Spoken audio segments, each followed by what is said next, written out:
Bugun do'stlarning sembolini so'zlaymasam, nurg'un do'stlar vatüji kerak kelmaganlik uchun link ortiga tegishib to'g'ri ekansan. Hamma odamning rizqi ayrim. Mush vatüji pul topadigan vaqtda balki vatüji ham bo'lishi mumkin. Vatüji ish topolmaganda traktor almashtirgan. Hargiz bir odam eski maldan keyin almashtirib o'tib, yaxshi mal olmaydi.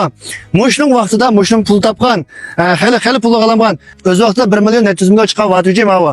Hozir pul so'qib qolsa 380 mingning ostida. Mana zavoddan chiqqan vaqtlar mana bu yerda bor. Aniq ko'rvasangiz bo'ldi. 2020-yil 1-oy. Mana chiqqan vaqt mataqdan aniq bir tarixda 2020-yil 1-oy mana ko'rvasangiz bo'ldi. Daliyan jihatdan yoki bo'yon jihatdan sirlig'an yoki degan qilib o'zgartganlar yo'q.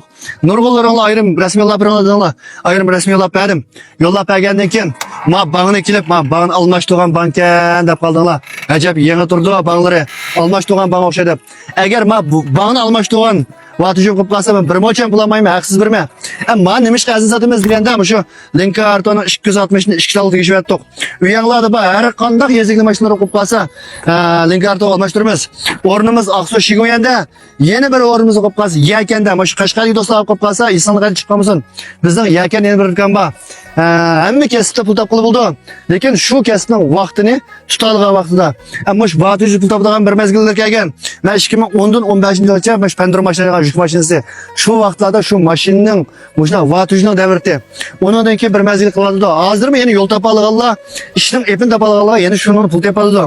Endi hozir madam ama vatüji pul topolmaganlar uchun buni bizning link kartoni 262 kilo almashtiryapti.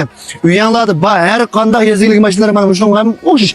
Her qanday yezikli mashinalar qo'yib qolsa, link kartoni 260-200 dollar tegishimiz. Naqd pul setib olsaqlimi tamamen bo'ldi.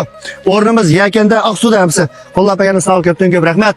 Telefon nomer 180 94 95 58 58.